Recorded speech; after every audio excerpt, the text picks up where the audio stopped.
Last year on Father's Day began like any other. I'd be up early, waiting for my wife and teenage daughters to join me. On Mother's Day, I'd treat my wife to mimosas for breakfast, a fancy cheese plate for lunch, and her favorite steak dinner. As the girls grew older, I handled the pampering solo. On Father's Day, my wife usually cooked me a special breakfast, though last year was different. I waited until she woke to eat, starving by then. When she finally did, she greeted me with a kiss and got to work on a family breakfast. We later enjoyed lunch at a quirky cafe with Doctor Who-themed sandwiches. My wife, a calendar devotee, orchestrates our life with precision, managing holidays and kids' activities with ease. All events, from holidays to birthdays, are marked on our calendar, rarely overlooked except by me. When my wife noticed my birthday coincided with Father's Day, I wasn't surprised. She joked about double gifts, promising something special. I kissed her cheek, hoping for more than the usual. She usually teased with head employments during foreplay, but on my birthday and Father's Day, they were special treats, given without expectation of return. I wasn't clueless. I was excited, thinking I might get a rare treat on my upcoming birthday. But as the weeks passed, things felt off. My wife, usually steady, started acting strange, working late, dressing up more for her job at the bakery, even wearing makeup. Doubts crept in when she went out alone on a Friday, which was unusual for us. We were a tight-knit couple, preferring each other's company. Our marriage felt solid. We weren't big on going out. Our ideal night was lounging at home, so seeing her dolled up that Friday was unexpected. She wore a new skirt, tan stockings, and heels, looking like she'd been to the salon. I whistled, thinking we had plans, but she explained she was going out with coworkers. Shocked, I asked why she hadn't mentioned it earlier. She seemed uneasy, but apologized, claiming she'd just been asked. I eyed her outfit, questioning how she managed all that in an hour at work. I grew increasingly frustrated, sensing her dishonesty, yet unable to confront her.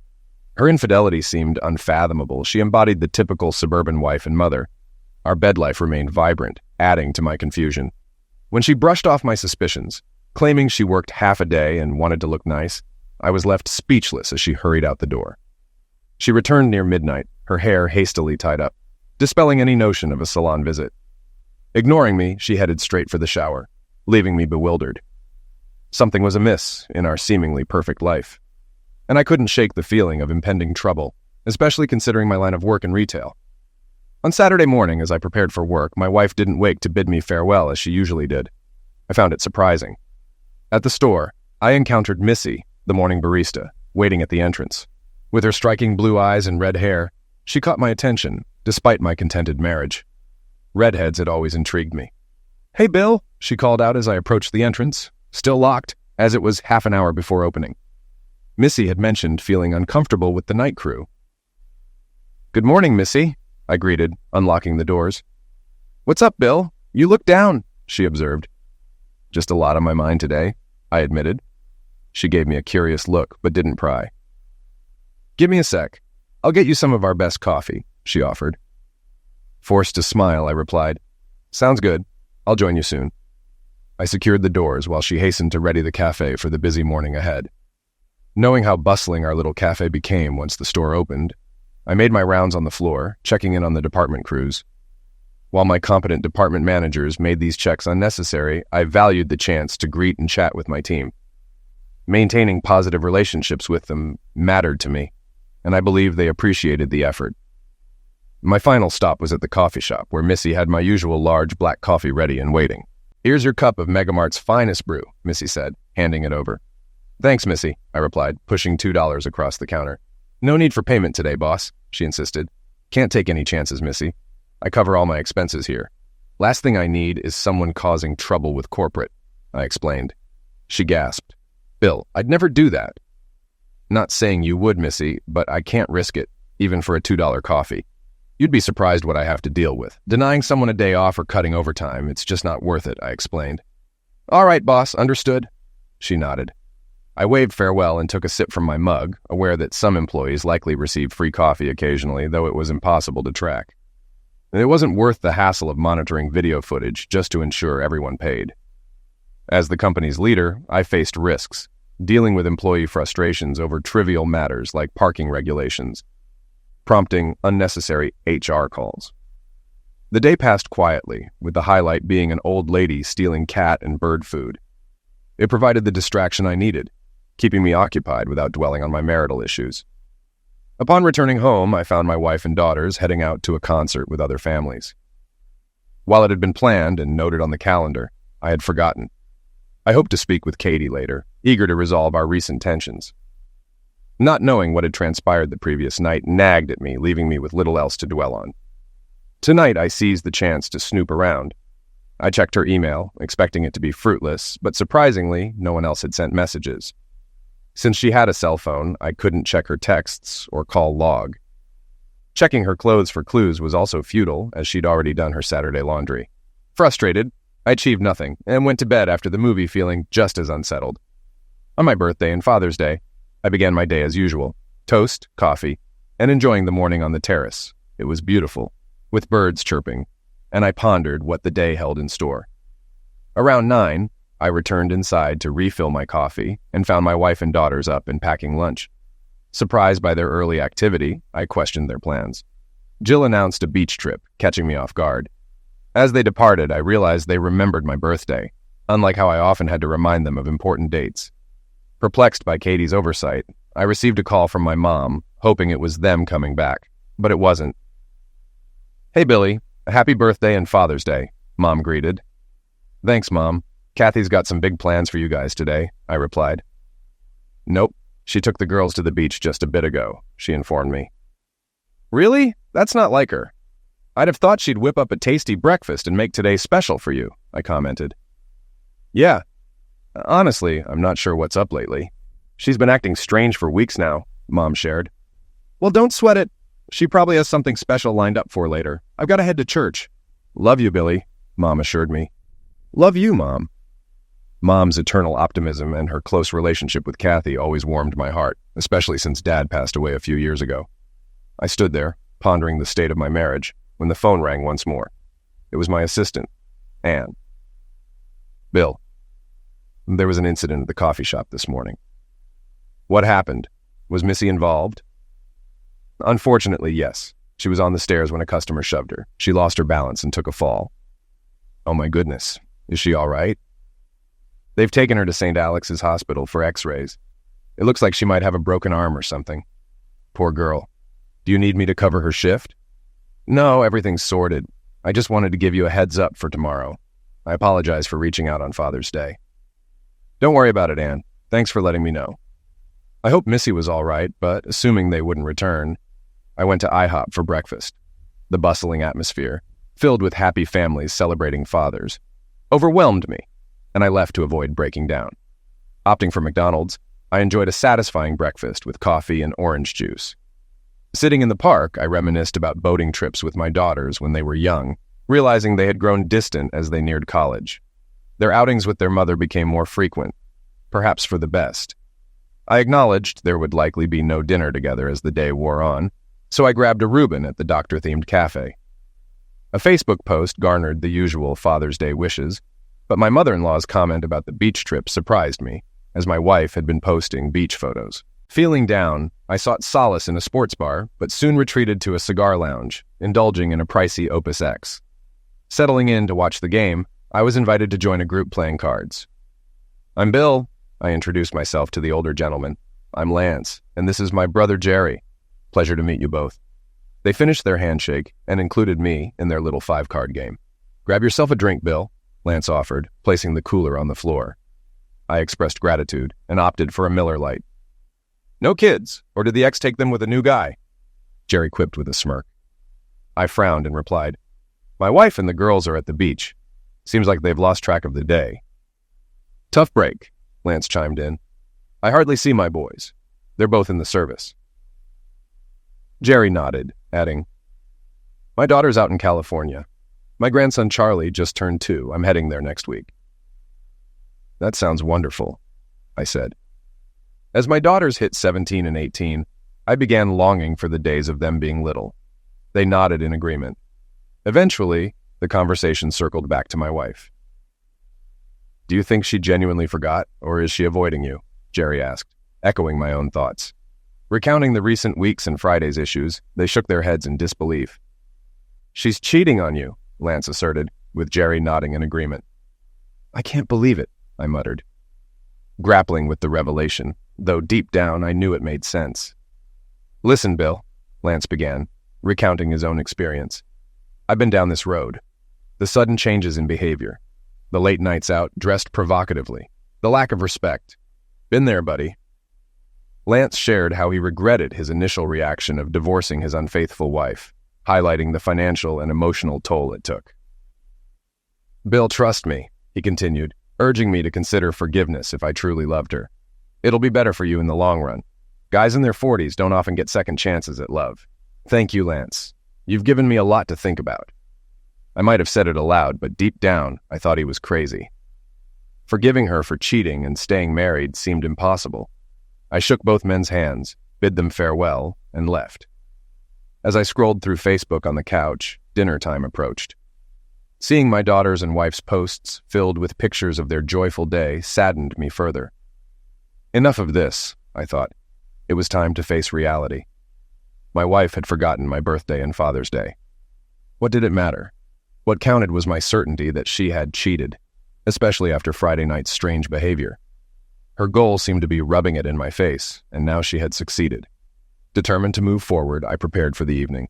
I decided to treat myself to dinner at my favorite restaurant, even if it meant a long wait. After a shower and donning my sport coat and slacks, I headed out for steak. Sitting at the bar, awaiting a table, an older man took the seat beside me. Observing my solitary champagne bottle, he frowned but refrained from comment, opting for a martini. As the bartender filled my glass, he couldn't resist asking if I was celebrating alone or taking someone else's place. I assured him it was just me. He nodded and took a sip, revealing he was awaiting his family, 3 generations strong despite his daughter breaking her arm earlier. He chuckled, noting the unexpected nature of grown children breaking bones. I nodded in agreement. "Looks like I'll be cooking solo for a while. My wife needs to focus on taking care of Missy and Mia and leave me be." Suddenly, a little girl called out, "Grandpa!" and dashed across the crowded bar, showering the man with affectionate hugs and kisses. Then I heard my name. Missy and her mother approached me. The resemblance between them was striking. "Hey, Missy, how's your arm?" I inquired. "Not bad. The painkillers are doing their job. But it was rough when they said it," she replied. Missy introduced me to her parents, Jack and Mary, and their adorable daughter, Mia. "Where's your wife, Bill?" Mary asked. "I'm not sure. She took the girls to the beach this morning, and I haven't heard from them all day." "On Father's Day, and it's your birthday too?" Mary exclaimed. "That's terrible. What's going on with her?" Not wanting to delve into it, I shrugged. "Forget about her, you're joining us," Mary insisted. I grasped Jack's reference to his red rage. "You don't want them to gang up on you, Bill," he chuckled, a testament to his experience dealing with familial conflicts. "But it's your day, Jack. I don't want to intrude," I replied. "Nonsense," he retorted. "This is our day, Bill. Grandpa, remember?" As their table's buzzer sounded, he tossed a $20 bill and left, insisting I meet him at our table. "Sorry about that, Bill. My parents can be stubborn," Missy apologized. "Don't worry, Missy. Eating alone would be worse," I assured her. Dinner conversation remained light, filled with anecdotes about our daughters. Mia giggled at stories of her mom's childhood antics. Later, my phone rang, but I ignored it, placing it on the table. "Your wife?" Mary inquired. "Yes, it's complicated," I admitted. "Maybe you can find a way to forgive her," Mary suggested, glancing at Jack. I signaled for the check, expressing gratitude for the meal and treating them. As I signed the check, I pondered the advice I'd received, despite lacking solid evidence of her infidelity. Ignoring the persistent ringing of my phone, I couldn't help but wonder what was wrong with people. As I pulled into the garage, my daughters greeted me with kisses and hugs, apologizing for forgetting Father's Day. "Girls, it's okay. I don't expect you to remember my birthday," I reassured them. Suddenly, Jill exclaimed, "Wait, it's your birthday today." She rushed inside, yelling at my wife. "Daddy, we didn't know. We're so sorry. You must hate us," Jill lamented. "No, sweetheart, I love you more than anything. We decided last night to go to the beach today, and we didn't realize it was your birthday." "It's okay, don't worry, I'm not upset with you," I comforted her. Though I didn't express my anger toward her mother, it was my issue, not my daughter's. Ignoring the chaos in the kitchen, I changed upstairs and returned to find my wife sobbing alone. "I'm sorry," she whispered. I shook my head and retreated to the deck with a beer and cigar. Enjoying the serene evening, my wife interrupted me. Bill, What's his name? I interjected, my anger rising. She didn't respond, and I realized I was headed for divorce. What a mistake marrying her had been after nearly 20 years. At this point, I began fearing the worst. How long had she been unfaithful? Was he her first? Did I even know him? Were these girls truly mine? It's astonishing the negative thoughts that invade your mind when you're mistreated. I decided to request a paternity test for the girls as part of the divorce, not only for my peace of mind, but also to embarrass Katie. I spent the night researching divorce laws online before falling asleep on the couch. How I spent my birthday. Waking at 5 in the morning, I found Katie peacefully asleep in my bedroom, her undressed body curled around her pillow. Despite my restless night, she looked serene. Sadly, she was no longer mine, but I couldn't help admiring her beauty. After a quick shower, I left without waking her, only to be met by Jill in the hallway. "How bad is it, Dad?" she asked. "As bad as it can get," I sighed. "Can you forgive her? It's just one day's mistake," she pleaded. "Honey, it's more than forgetting my birthday or Father's Day." "She cheated on me," I explained. "No, Dad, she wouldn't do that. Something must have pushed her, but I won't accept it. Think about it. She's been acting strange for weeks. Friday night, after getting all done up, she went out dressed provocatively." "That wasn't for you," Jill reasoned. "She avoided me all weekend. Clearly, she felt guilty or resentful toward me and didn't want to be around me at all." "When has she ever taken you to the beach without me? It's always a family outing. What if it's not an affair? What if it was just a one-time thing? Can't you forgive her for once?" Jill pleaded. "I doubt that's the case, honey. But look at her actions this weekend. Has she shown love toward me?" I questioned. "Daddy, you didn't see her face when Grandma called to ask why she didn't wish Grandpa a happy Father's Day. She dropped the phone and yelled no so loudly we thought Grandpa was having a heart attack," Jill recounted. "He's fine, Dad. Mom sobbed on her knees until we helped her up and sat her on the couch. She kept repeating that she loves you. Honestly, Jenny wanted to call an ambulance for her. We calmed her down and convinced her to call you," Jill continued. "I don't know what to say, Jill. She doesn't love me. You can't cheat on your spouse and claim to love them. That's not love, it's selfishness. Love should be selfless. When she was with another man, she abandoned me," I concluded. She hugged me tightly, tears streaming down her cheeks. "I can't imagine it was just some random guy she met at a bar. There must have been flirting, or her accepting his advances. Pleasure touches, maybe even kissing and caressing, all leading up to her being with him. It's a betrayal to your spouse. To show carnal affection to someone else when you're in love, please don't divorce her. I have to head to work now. We'll talk more later," she said, walking into Jenny's room. I promised to discuss our conversation with Jenny. No more secrets in our family. I wondered how long we'd remain a family. Despite Kathy's likely busy schedule, I felt calm throughout the day. The only unusual thing was dealing with the paperwork related to Missy's accident. I ensured she'd be compensated for her vacation and helped her fill out the accident report, knowing she wasn't good with her left hand. She signed it, and I felt a pang of concern for her well-being. "How's home?" she asked. "Not good," I replied. She didn't deny the affair when I confronted her. "Damn, Bill," she said sympathetically. "I'm sorry," I murmured. "You probably don't want to hear my story, but I get it. My ex cheated on me when I was pregnant. I kicked him out before our daughter was born. My mom wasn't pleased. She basically called me disposable." "Wow." "I found it strange when your mom mentioned forgiving my wife last night." "She was looking right at your dad," she revealed. "Yeah, I noticed. I'm not sure who, but it makes me think one of them was cheating." "I'm sorry," she offered. "No need. If they're happy deceiving each other, let them. I'd rather not trust a liar," I stated firmly. Kathy wasn't home when I returned from work. She was probably with her lover, and I was furious. I drove to her grocery store, spotted her car, and was surprised to find her with a young man. She noticed me and seemed to yell no as I approached, but I left before she could say anything. If she was cheating, he could have her. I drove home, packed my bags, and decided to stay in a hotel until I found an apartment. Jenny and Jill begged me to stay, but I explained that I caught their mom almost cheating with a man in her car after work. "Dad, there must be a mistake," Jenny pleaded. "I saw what I saw. There's no innocent explanation for her being in the back parking lot with a man in her car," I insisted. "Please don't break up our family," Jenny sobbed. "Your mom did that, not me. I love you girls. I'll keep in touch every day," I reassured them before leaving them in tears and heading to the garage. As I drove out of the garage, Katie nearly hit me as she sped away. The following week was utter torment. I ignored all of my wife's calls, and she bombarded me with messages every hour. likely taking a week off work to do so. Despite pleas from my family and Kathy's sister, none would confirm her infidelity when I asked. Frustrated, I stopped taking their calls, insisting that my daughters avoid mentioning their mother. Eventually, I met with a lawyer and proposed splitting the house equally, even though I could have claimed a larger share due to my larger contributions. Surprisingly, I learned I didn't have to pay alimony since Kathy could support herself. The downside was lacking concrete proof of her affair, which could weaken my case in court. Nonetheless, I was willing to take my chances. My lawyer geared up for divorce proceedings and life carried on. There'd be no forced mediation or lengthy legal battles. The split was fair, obvious to any judge, but nothing was smooth sailing. When served the papers, she rallied her family against me again. Supposedly, she only cheated once on that Friday before my birthday. Yet her relatives made me out to be the villain for not hearing her out. It was surreal. Even my daughters resisted until I fibbed about a court order for a DNA test. Kathy's letter arrived, admitting to a fling with a 21-year-old, which spared me the need to prove infidelity for the divorce. Finally, karma favored me.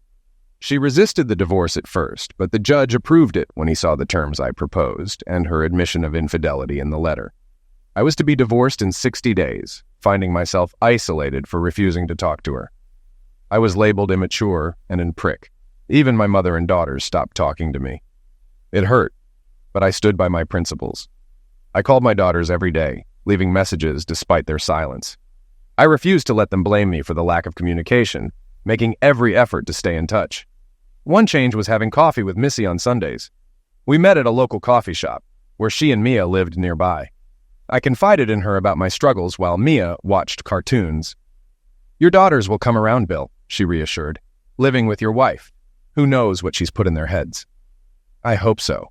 I just missed them terribly. The following week, I returned to the same store at the usual time and was engrossed in reading when I heard a familiar voice say, "Hey, stranger." I smiled and welcomed them to join me again. "Are you stalking me, or is this your usual routine?" she joked. "No, I live nearby and I enjoy having coffee and reading on Sunday mornings. It gets a bit lonely at home," I explained. We chatted about the neighborhood until we parted ways. Meeting every Sunday wasn't planned, but it became a habit. I found her company enjoyable, and little Mia was a delight. On the day the divorce was finalized, I knocked on the front door of my former house. My wife answered, tears evident. Without a word, she invited me in. "Are the girls home?" I inquired. "They're at a school musical. I knew you'd come tonight," she admitted. "So you waited until it was too late to stop it, didn't you?" I smirked. "Yes," she admitted. "I knew you'd try to beg and plead, but I couldn't let that happen. You broke my heart, and there's no forgiveness for that." "It was one mistake, Bill. Why couldn't you forgive me?" she pleaded. "Did you love me when you were with that guy? Did you love me when you ignored me on my birthday?" I countered. "If that's your version of love, then it's beyond repair." "I never wanted this to happen," she sobbed. "And I never wanted a cheating wife," I retorted. "But here we are." She tried to speak, but I interrupted. "Katie, you not only broke my heart, but you turned my own mother and daughters against me. I'll never forgive you for that." "You acted irrationally," she countered. "If you don't make things right with my family, I'll expose your infidelity to every man you date. I don't need anyone else." Wrong answer. "Then I'll find other ways to hurt and embarrass you," she threatened. As I stood to leave, she grabbed my arm. "It's not my fault," she pleaded. "Oh, really? Did I cheat on you?" I shot back. "You've normalized cheating to our daughters. They'll think it's okay because you've convinced them it was a one-time mistake." "Well, I won't go down because of some idiot who made you feel hot." I freed my hand from hers. "Rot in hell for ending our marriage over a fling," I spat, leaving her in tears, unaffected by her distress. A few weeks later, Missy knocked on my office door. "Got a second, Bill?" "Sure, come on in," I replied, though I frowned, anticipating bad news. "Bill, does the company have rules about dating coworkers?" I disliked this question, hoping to ask her out myself, but it seemed I was too late. "No, we have strict intimidation policies. It protects against potential issues arising from workplace relationships," I explained. "Good, that's what I hoped for," she said, leaving her contact details on my desk. "My address and phone number. Let's have dinner tomorrow night. Mia will join us." I smiled and agreed, feeling grateful for the chance at happiness. "Hey, it's Dad. Hope you and your sister are doing well. Nothing new here except a coworker asked me out. Anyway, love you and miss you. Call soon. Bye." I knew this message might stir up trouble, but I didn't mind. I needed to move forward, and I was glad Missy had taken the lead. She was not only beautiful, but also had a wonderful character. Her daughter was delightful, and I had already met her parents. I felt like things were finally looking up. Just 15 minutes later, Katie texted me, calling me a fool for already dating. I chuckled at her delusion. I had no intention of mourning the end of my marriage to a cheating wife. At 41, I felt young enough to find love again, even consider having more kids.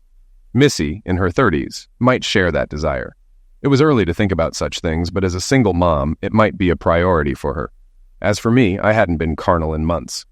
The next evening after work, I showered, shaved, and dressed casually. Glancing in the mirror, I was satisfied with what I saw. I was in good shape, no extra weight, and my brown hair showed no signs of gray. With a well-paying job and savings, I considered myself a catch, especially for someone like Missy. Yet I realized I had no clue how to navigate the dating scene. Marriage provided comfort and familiarity, from holding hands to intimacy. Dating was uncharted territory. Oh my God. I had to relearn everything about lovemaking. With my ex-wife, I knew exactly what pleased her. Now I just hope the next woman enjoys the same things, or at least has a good rapport with her body. I worried I rushed back into dating too soon. Arriving at her house with wine, flowers, and a stuffed animal for Mia, I aimed to win her favor. When Missy opened the door, I was taken aback. Her curly red hair cascaded around her shoulders, complemented by just the right amount of makeup. She wore a breezy sundress, showcasing her beautiful legs. Barefoot, her hot pink toenails matched her fingernails. "Do I pass the test?" she teased. "God, yes," I blurted before I could retract my words. She chuckled, accepting the gifts and ushering me in. With Mia engrossed in TV, I knelt beside her, offering the stuffed bear. Her apprehension turned to delight as she eagerly took it, scampering off to show Missy. Watching Mia, I reminisced about Jenny and Jill at her age, realizing how much I missed them. "What's wrong?" Missy inquired, snapping me from my reverie. Forced smile. "Nothing. Just thinking about my daughters when they were Mia's age." "Is it really that bad?" she inquired. "They still won't talk to me. Kathy's turned them against me, and I can't change their minds, but I'm still trying. I leave them messages every day, and I won't stop." "I'm so sorry, Bill. I know this is awful for you every day, but I know they listen to my messages. I mentioned our date tonight, and Katie texted me, calling me a prick for getting to the point so quickly. Sorry, is that too fast?" She bit her lip, looking cute. "Maybe," I replied honestly, "but I'd be happy to find out with you." She smiled, taking my hand. "Dinner is ready. I hope you like pasta with meat sauce." "Sounds great. Oh, I have garlic bread too. So be ready for us to make out on the couch later." Mia giggled, and I was surprised by Missy's candidness. She sensed my awkwardness and said, "Bill, we're both adults, and I've known you for 3 years. I know what kind of man you are, and it doesn't take much to realize that I really like you. You're going to be a hot commodity soon, and I want to stake my claim early."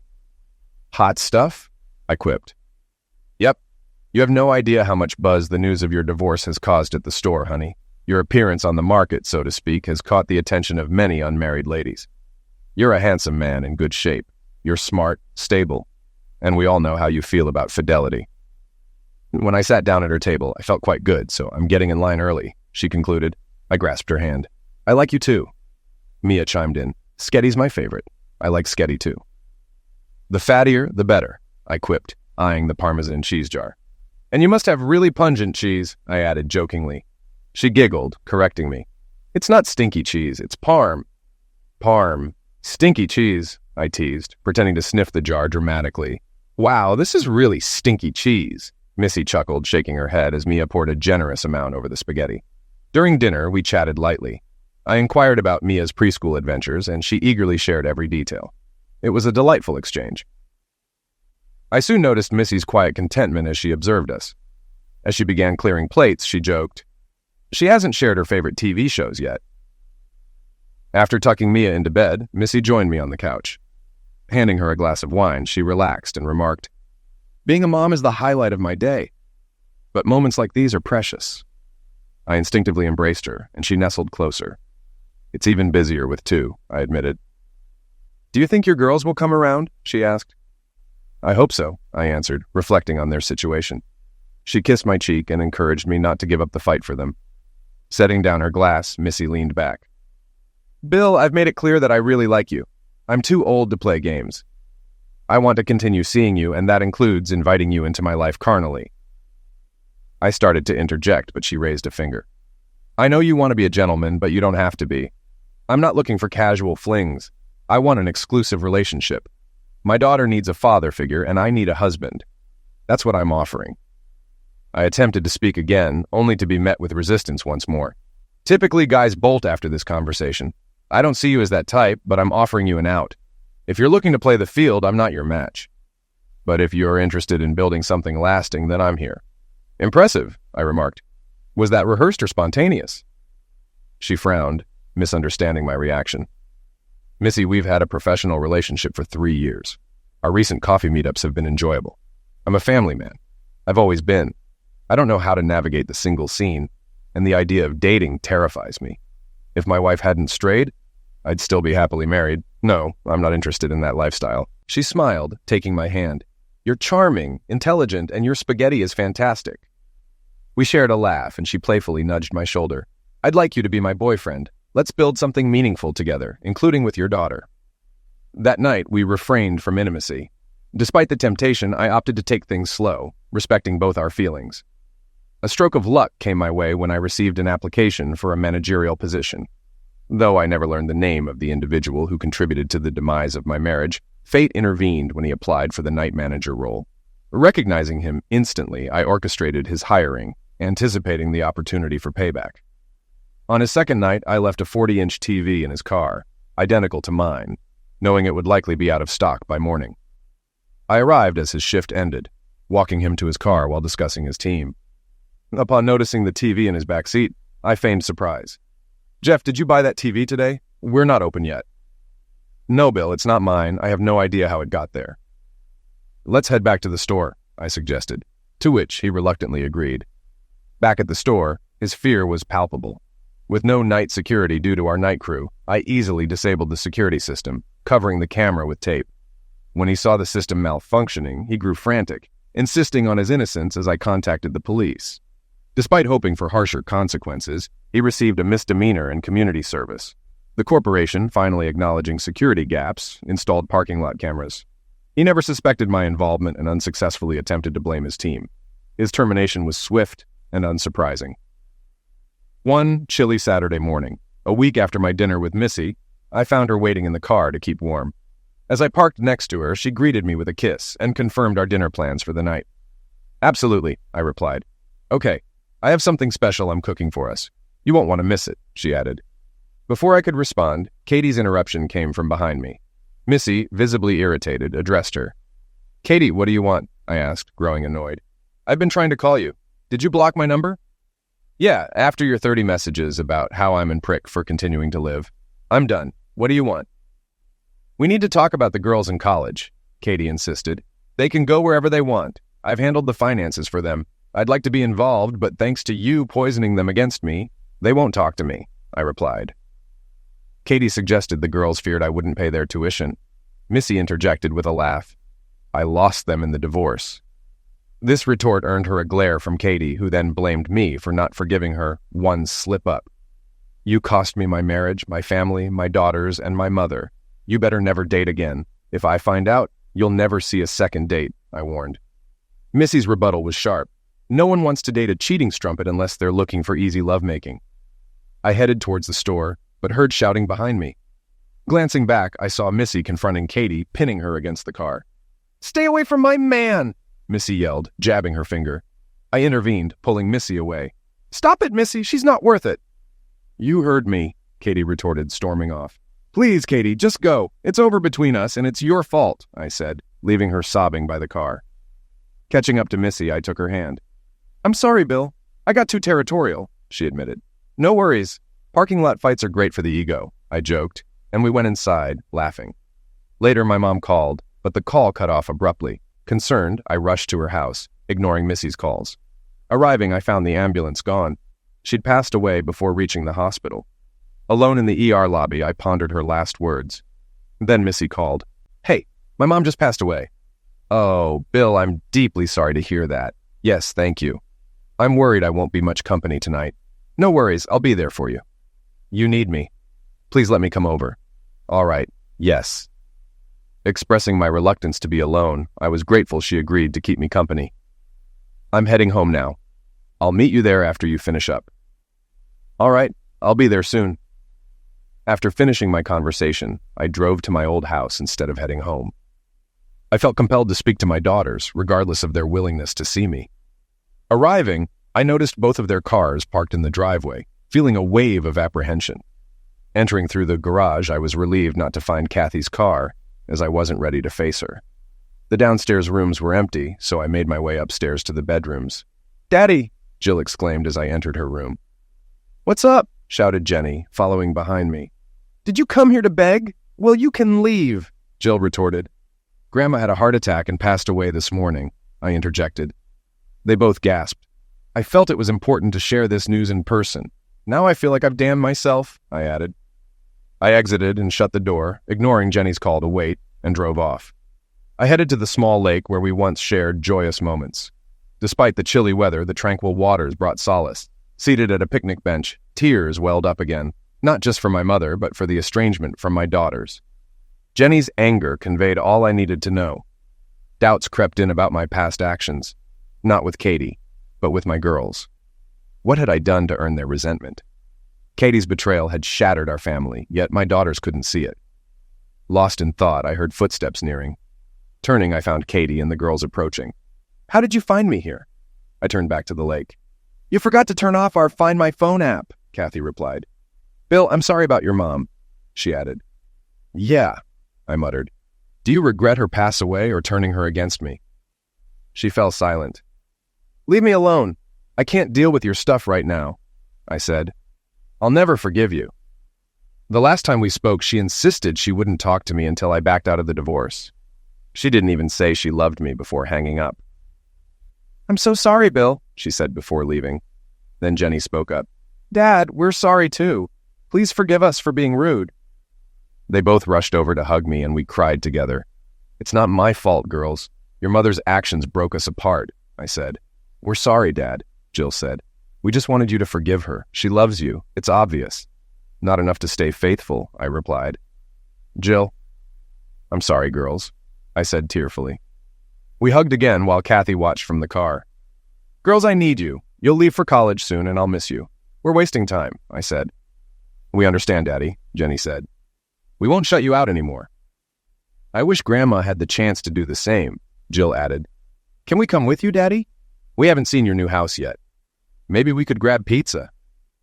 "Sure, let your mom know, and let's head out." As I pulled into my driveway, I spotted Missy's car. I had forgotten she was coming.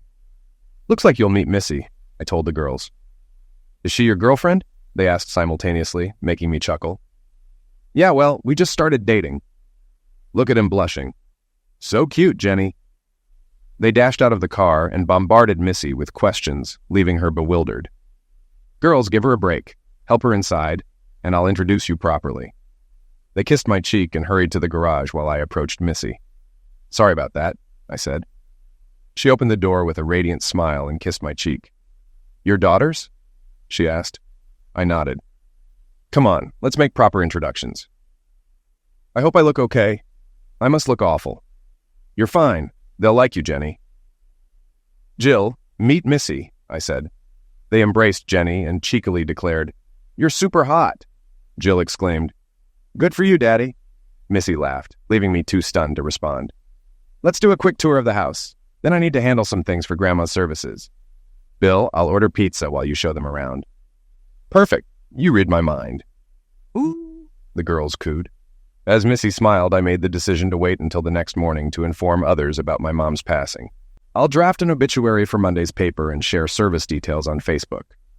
Tomorrow evening, after visiting the funeral home, we spent hours sharing stories about my mom and my girls, with a few embarrassing tales about myself thrown in to keep Missy entertained. It wasn't my fault I slipped on the wet pier and fell into the lake. Before we knew it, it was already 10. "Girls, time is slipping away and it's getting late," I remarked. They frowned and asked if they could stay the night. "I don't have beds for the guest rooms yet," I explained. "Tell you what, I'll pick you up in the morning, and we'll go out for breakfast." "Okay, and if you don't mind, we could help sort through Grandma's things too," Jill offered. "Thank you," I replied. "Missy, would you like to join us for a ride, or do you need to go home to Mia? She's staying with my parents." Jill's curiosity piqued. Who's Mia? Mia is my 4-year-old daughter, I revealed. Excited, they both squealed, expressing their eagerness to meet her. Missy chuckled at their enthusiasm. Someday soon, I promise. As we returned to my house, Missy commented, "They're great girls. I'm glad you were able to reconnect with them." I sighed. Me too. I just wish it didn't take my mom's passing to bring us back together. With Missy nestled in my arms, I drifted off to sleep. The next morning, I awoke to find Missy still snuggled against me under a blanket. Feeling a sense of longing for closeness, I kissed her head and apologized for falling asleep. She moaned, stretching. It's okay, baby. You've had a very emotional day. Would you like to join me and the girls for breakfast? Only if I can bring Mia. My parents have plans this morning. Of course, my daughters will love her. Needing to fetch Mia, I arranged to meet my daughters at IHOP. As I walked in holding Mia's hand, my girls rushed over. They embraced Mia, twirled her in the air, and showered her with kisses, making her squeal and giggle with joy. We need to go to the bathroom, the girls announced in unison. We'll take her, they said, whisking Mia away. I don't know, Missy. Do you think they'll get along? I asked, smirking. She playfully clapped me on the shoulder and kissed my cheek. I hope they remain friends for years to come. Although it was just our first date, she expressed a long-term commitment, which was a bit surprising but reassuring. As we ate, Mia and my daughters chatted incessantly about everything. Mia showed genuine interest in their lives, peppering them with questions. My daughters, accustomed to babysitting, engaged effortlessly with Mia, bonding over shared interests in kids' shows and movies. Surprisingly, they also got along well with Missy, showing no hostility or anger toward her, unlike their initial reaction to my dating. This puzzled me, and I planned to discuss it with them later. After a busy day of phone calls, cleaning my mom's house, and visiting the funeral home, I finally relaxed when the girls returned for dinner, and Missy and Mia went their separate ways. During breakfast, Missy suggested avoiding the emotional strain of Mia's questions while sorting out my mom's house. Daddy, are you in love with Missy? Jenny asked abruptly. We've only seen each other a few times outside of work. It's too early to say it's love. Okay, Dad, Jill said, sounding like I was clueless. You know those cartoons where girls get dreamy-eyed and hearts flutter? That's Missy when she looks at you, Jill said before I could object. They exchanged looks and then declared, We like her. I went from joy to anger. Setting my pizza down, I headed to the sink to cool off. Daddy, Jenny asked, how could you shut me out all this time and now say you like my girlfriend? What did I do to deserve this? Do you know how many times I cried after leaving you messages you didn't care to hear? Mom made us what? I exclaimed. Jill explained.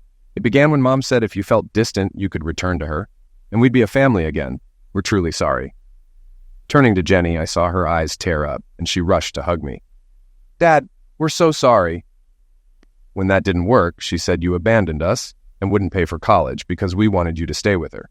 She claimed your messages during the divorce were just tactics to win favor with the judge. You believed her?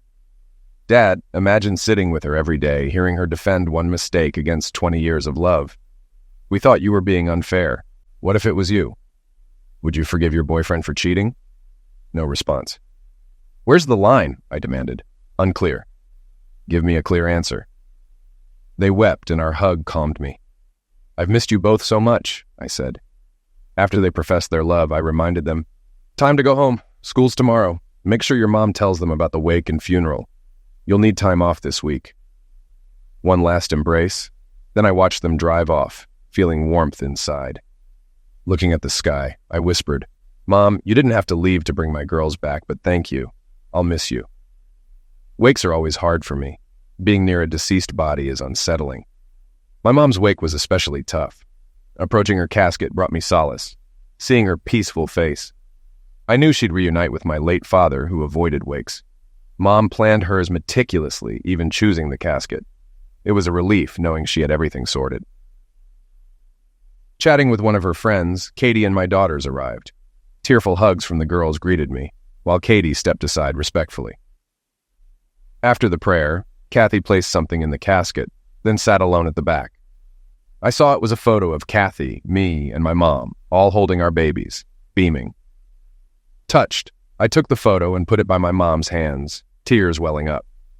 During the service, Kathy stayed seated at the back, chatting with everyone. Her bond with family members and their affection for her showed her enduring presence in our lives. The standard rule was for immediate family to sit in the front row, but it didn't feel right. Seeing Katie at the back, tears in her eyes. I knew Mom wouldn't have wanted it that way. Walking over, I invited her to join us.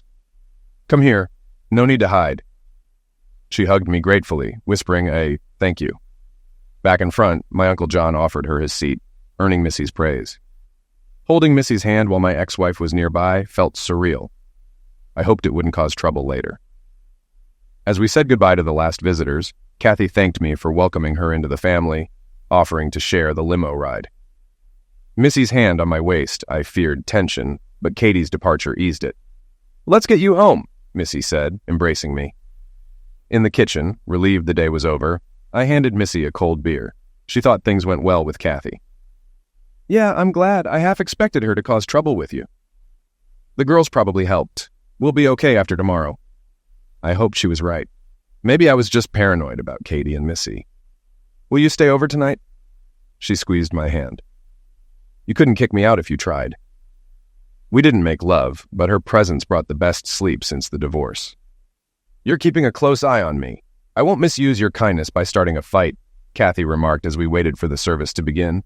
"I know I lied. I just feel uneasy about it." She snorted, adding, "How do you think I feel? I'm an outcast here, a disgrace." I frowned. "No one sees you that way, especially not today. I'm sorry, Bill. I wish I could undo it all." "I wish," she said, tears welling up before hurrying off to the bathroom. "It's tough for all of us, Bill." My mother's friend Jean comforted me, patting my shoulder. "Your mom was wonderful, and we'll all miss her." I kissed her cheek, grateful that Kathy had her mom to support her through the tears. After the funeral, we gathered at my mother's favorite Polish restaurant. Kathy looked uneasy as she searched for a seat. Taking her hand, I guided her to the table where Missy and my daughters sat. "Kathy, we'll always be family. Despite the divorce, no matter where we sit, you're always welcome." A tear rolled down her cheek as she thanked me, and in that moment I felt like I'd finally let go of the pain she caused. Life moved on. The girls Skype with me weekly while they're at college. Missy and I are going strong, and I'm considering popping the question soon. Katie and I don't talk much, but it's always friendly. She's moving on too, dating a nice divorced dad who's a friend of one of the girls. I wish them the best. Some may say I should forgive her one mistake, but I can't. I may be seen as the villain by some, but I'm at peace with myself.